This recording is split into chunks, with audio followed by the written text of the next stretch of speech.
opening credits proudly claim that this movie is based on Wuthering Heights by Emily Brontë, and I ask myself, based on what? What exactly? After less than 5 minutes, in fact, I would say seconds, the only thing I can say it shares with Bronte's novel is the title.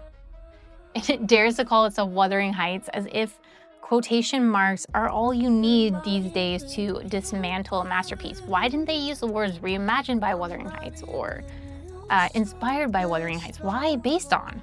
And that's the part I also can't get over, that Hollywood keeps selling Wuthering Heights to us as a romance. Even in 2026, it's not a romance, it's a Gothic tragedy.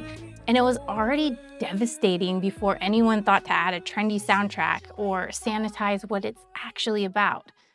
And when I say Gothic, what I mean is the adjectives and the feeling that Emily Brontë put into her novel. Wind howling across the moors, psychological decay, obsession that outlives the body, death that lingers for decades and decades, nature that punishes, and the supernatural. And let me just tell you, I didn't get a lot of any of that from this movie. But in order to fully appreciate the absurdity of the opening of just the opening of this movie, we first have to revisit the beginning of the book, so we have some context.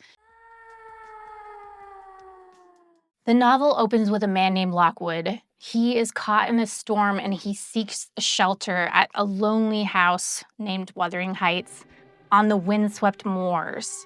He's forced to spend the night there because it's too stormy to go home, and he drifts into a restless sleep while he's reading from these dusty old books that he finds in this bedroom.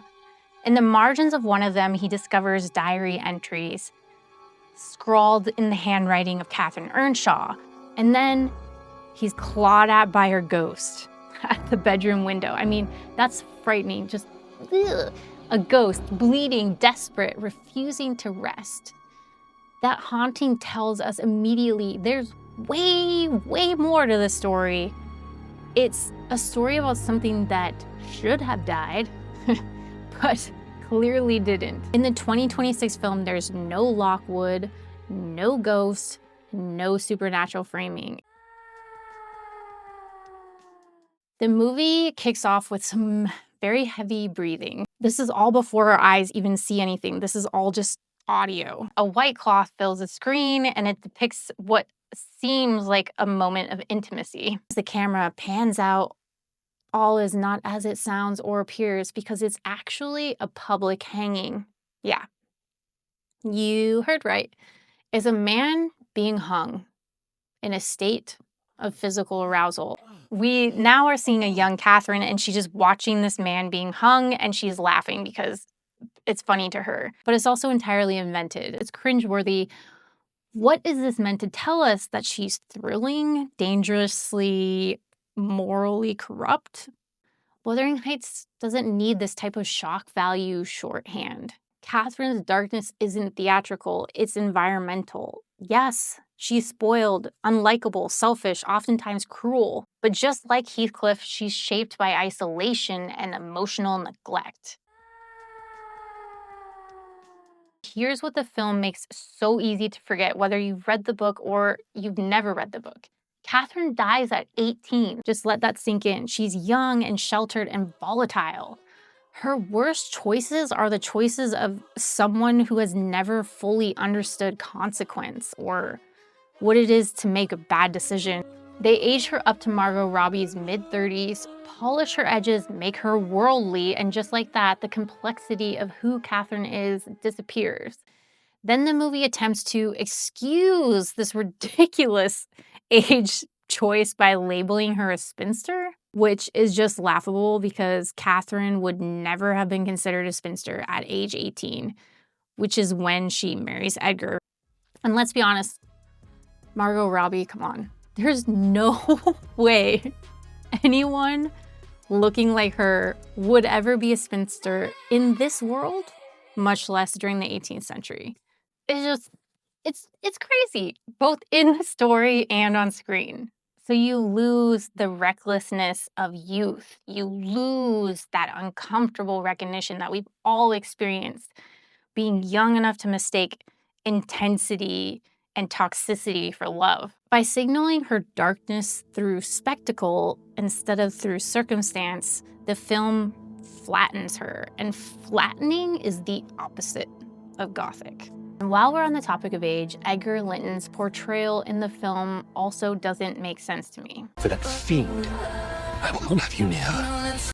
Fennel aged him up even more than she did with Margot Robbie, making him out to be almost more of this fatherly character, when in the novel, he's very close in age to Heathcliff and to Catherine.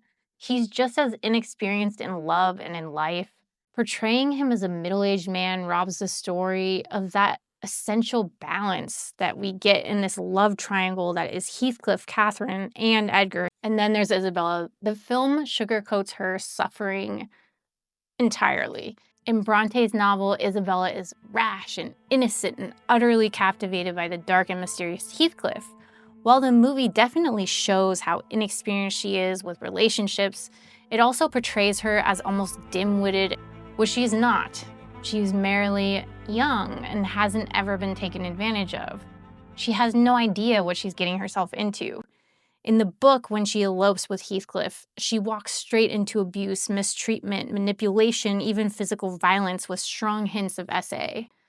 The movie turns this into almost playful sadism, showing her tied up on all fours and almost enjoying her torment. The film erases the terror and trauma that Brontë wrote so vividly about Isabella's mistreatment at the hands of Heathcliff, and I think they do this because they don't want people to not like Heathcliff. They want this sexy, hot, dark and mysterious Heathcliff. They don't want toxic, abusive Heathcliff. Nellie asking her if she'd like to go home is not in the book. In fact, it takes less than a day for her to realize her mistake because Heathcliff's emotional, verbal, and physical abuse is so extreme that she actually tries to run away numerous times before she succeeds. Then there's Hindley, or rather his absence. And if you haven't read the book, you're probably like, who the hell is Hindley? Well, Hindley is Mr. Earnshaw's son and heir to Wuthering Heights. He's Catherine Earnshaw's brother. He is essential. He is the humiliation that shapes Heathcliff. In the novel, Mr. Earnshaw rescues and actually loves Heathcliff, arguably more than his own son. That love sparks jealousy, that jealousy breeds abuse, that abuse shapes vengeance. Remove Hindley and you remove causation. This is also where Heathcliff's anti-hero status truly emerges. He's intelligent, magnetic, defiant. He's capable of profound love. But then on the flip side, after humiliation and loss, he becomes consumed with vengeance and cruelty and total domination. He is both protagonist and antagonist, which is what is really cool about Wuthering Heights, that we have a character like that. It's a reminder that different circumstances might have produced a very different man.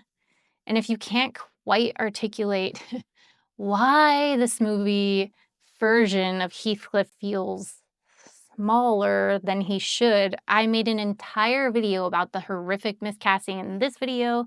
I've linked it up above, so check it out if you want to learn more about what I had to say there. Because get Heathcliff wrong and nothing else stands a chance. I think Alice Hoffman said it best when she said, read Wuthering Heights at 18 and you think Heathcliff is a romantic hero. At 30, he's a monster. At 50, you see he's just human. Although I would argue he turns into quite a bad human, that evolution only works if you see the whole story. Because the novel doesn't end with Catherine's death. The next generation takes the stage. But here's the greatest loss. The second half of the novel isn't included at all in this adaptation. Stay with me here. This is a lot. Hareton Earnshaw, who is Hindley's son. Okay, Hindley is Catherine's brother, the one who abused Heathcliff. Grows up abused and denied love just as Heathcliff once suffered. Kathy Linton, Catherine and Edgar's daughter, is clever, spirited, and mostly good-natured. With guidance, she becomes everything her mother never was. And then we have Linton Heathcliff, the son of Isabella in Heathcliff, who is sickly, weak, and manipulated by his father upon and Heathcliff's revenge. Heathcliff becomes what he once hated. He treats Hareton exactly like Hindley treated him. He despises his own son Lytton, and he blames Kathy for her mother's death. He is the cycle. Brontë shows the devastating power of generational trauma, but also hope. The Catherine-Kathy parallel allows for redemption. Thank God, right? Instead of vengeance, the next generation chooses tenderness. Slowly, awkwardly, they rebuild. The movie just skips all of this. So Heathcliff just reads as an 18th century romanticized bad boy, never fully human, never fully tragic. In Bronte's Wuthering Heights, Lockwood returns and the house is lighter, is happier. Heathcliff is dead, Hareton and Kathy are engaged, the cycle is broken. It's not doomed passion, it's redemption. But most adaptations stop at Catherine's death. The second part, not even touched in this movie. I was really hoping the 2026 version would finally show that slightly hopeful, actual romantic side of the story, the part that could really work for a Valentine's Day release. There's just so much more to Wuthering Heights than just the part that we're always given. All of the characters, except for Lockwood, live out on the moors and they're physically removed from society, from community, from outside consequences. The landscape is truly breathtaking. The wind and the heather and the wild openness of it all. But that beauty exists alongside suffocating isolation. It makes me wonder, would they all be less volatile and tragic if they weren't marinating in grudges with no outside distraction or moral compass? Imagine hardly ever meeting any new people, like ever. No social correction, no relief from the proximity of the few people that are around you. It's sort of like this beautiful prison. The moors aren't just a setting in Wuthering Heights, they're a pressure chamber. This is one place where I think Emerald Fennell did something interesting. Thrushcross Grange, which is the home of the Lintons, is excessive and lavish and almost absurd. There's gold dripping from every surface and jewels, and there's an entire room just for storing Catherine's new dresses. And yet, only 3 people are actually there to enjoy it. She captured something visually true. Isolation isn't just poverty on a windswept hill. It can also be opulence with no one to share it with. But while the novel uses isolation to explain the toxicity, the film uses spectacle to decorate it. Wuthering Heights endures because it interrogates the human condition. How love curdles into possession, how injury becomes legacy, how redemption, when it comes, arrives sometimes quietly. This movie is less an adaptation and more of an aesthetic appropriation. The haunting is gone, the causation is rearranged, the redemption is erased, the races of people are changed. What's left is volume, and louder is not the same thing as Gothic. Wuthering Heights doesn't need help being dark. It just needs wind, it needs grief in the walls, it needs obsession that outlives a body. This film was loud, but it definitely wasn't haunted. Without the haunting, it isn't Brontë. Well, that's a wrap, everyone. Until next time, stay literate, I mean, and stay well read.